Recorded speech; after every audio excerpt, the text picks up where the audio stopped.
was to see myself make a play, and just knowing all the hard work that we put in throughout the week was able to pay off, and it just goes back to preparation for the game, man. Just knowing how they was going to attack us and how they was going to line up, that I knew I had opportunities throughout the game that I was probably going to get, and I was able to capitalize on it, put my team in great shape and score a touchdown. How did you personally celebrate the SEC's championship Saturday night? I don't really celebrate it too much. I know we got bigger goals ahead of us, and I'm happy that as a team that we're able to advance to an SEC championship, but at the same time, we have bigger goals, and winning the East is a goal that we had on our bucket list, but like I said, we have bigger goals than just winning the East. Following up on that, you've been here 5 years, you've won the East 4 times. From your perspective, what does it take to sustain that success through multiple years, multiple classes of players, that kind of stuff? Like I said, we have bigger goals than just winning the East. On the record, I have no SEC championship wins, and that's something I'm looking forward to. For one, it's always around my birthday, and I've never won one, so that would be great for us to go in there and have the opportunity to play around my birthday once again and have an opportunity to do something great. Kearis, did you ever talk to coaches about having a big role in terms of being targeted or anything like that, or did you know kind of what you do well and the other guys around you and what their roles are? Yeah, I never was the one that asked for targets.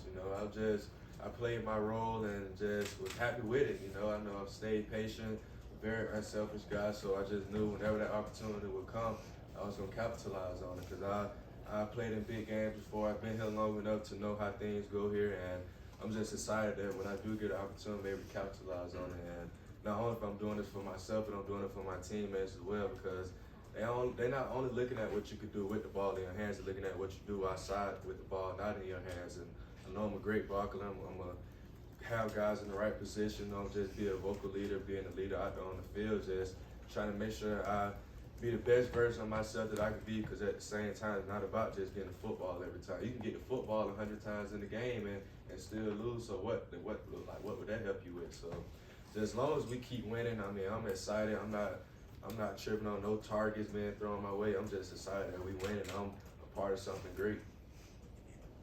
Kearis, I want to see if you can give me some examples of the way this receiving room has grown and matured throughout the year. And if you can, maybe some example too of some of the younger teammates who have really kind of stepped up so far this year in your mind. Yeah, I know. I don't know if you noticed, but the game is starting to turn into like a perimeter type of game. A lot of balls being thrown out on the perimeter, and a huge shout outs to Big O too. I'm thinking about the way we came out of halftime, and we had that jet sweep the lad, and how Big O was able to almost block 2 guys on that one play, and he was able to take it like 75 yards, and just knowing that the game is starting to change, and we have to be able to work towards that change. And just the way that Coach B-Mac has helped us along the way by coverage recognition. That was a big part of how I made a play on 3rd and 8 versus Mississippi State, and just knowing coverage recognition. And for myself, I knew that Mississippi State, they would be coming out from the areas from 3rd to 6th to 9. They were going to be more 60% middle field open and 40% middle field closed. So the play that we called, I was like, hey, the middle of the field about to be open. So it's just a recognition that what we do throughout the weekend and preparation that we have by Coach B-Mac and Coach Munkin just put us in the right position to be successful. And that's been a big change in my game. I feel like just knowing what I'm doing and how can I help this team out, and just being able to be the best version of this offense that we can be.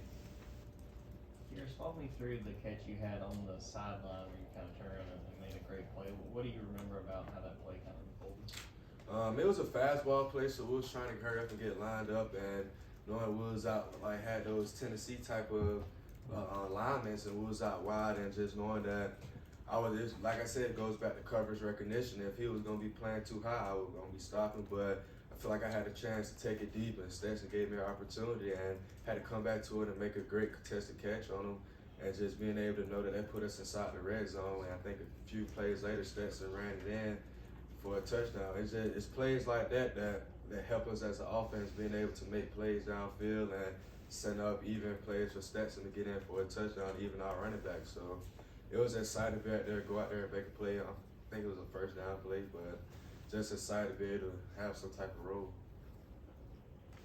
Kearis, as you've been here, you've seen tight ends become basically two on the field almost all the time. And the downside of that is there's less snaps for receivers. How has that changed how you all get on the field, how competitive maybe it is to get on the field? We were talking about targets earlier, but it does seem like as tight ends get on the field, more receivers are less. Right. If something is working, why stop it? That's my mindset. Hey, I'm here to win games. I'm not here to have 1,000 yards, 20 touchdowns. I know if I wanted to come for that, I probably would have went someone else. But I'm trying to put numbers on those walls and trying to be a national champion, an SEC champion. So whatever Coach Michael feels like is going to put us in the best position to win, I'm down for it. I mean, I'm a team player, and when you have guys like that on your team, that's what makes you successful. You can't have selfish guys on your team because that just bringing negative energy around the offense. But we have guys like myself who is unselfish, who is going to go in there when their number is called and make a play, whether it's blocking or catching the ball. That's what makes you more efficient. And when you can do that at a high level, it's kind of hard to stop, you know. And if I was a defense coordinator, I know I'd be stressed out too, having to figure out how can I have almost like a sixth offensive lineman in, like with Darnell with his size and his capabilities of blocking and running routes. You know, and you have Brock at the same time who is able to block and run routes. And I know they're much bigger than myself, but it's just a weapon that we can always use, and it's hard to stop that. Yeah, where have you seen Stetson Bennett grow and improve the most over the course of the season? Obviously, you played a lot of football before, but now, you know, third full year as a starter, I guess. Where have you seen him grow as the season has gone on? His maturity and his confidence level, you know, it's off the charts. I know seeing Stetson like 2020, I think it was Ryan's first time, came back and able to start. You know, what we was doing wasn't efficient enough. So now we're able to find ways to work around him to be more efficient, and it's been showing that he's having confidence in what we're doing, whether it's play action, whether that's letting him get the opportunity to roll out the pocket just a little, and just using his skill ability, taking that with the guys around him and just mixing it all together to make something great happen. So I'm excited at how the player he's become and how the way he's worked himself up to be able to player he's able to be now. Time for one more question. Kearis, okay. You talk about bigger goals. What would it mean to you guys to have a perfect season? I know you don't want to get too far ahead, but that's part of putting numbers on the wall, but getting something that's been done only once around here to go through a whole season, win a national title, and win every game.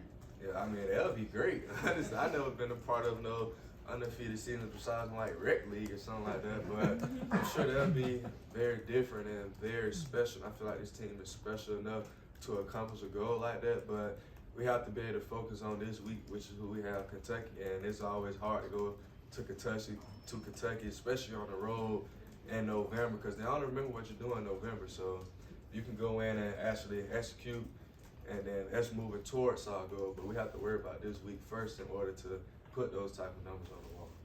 Thank you, Kearis. Thank y'all. Appreciate it.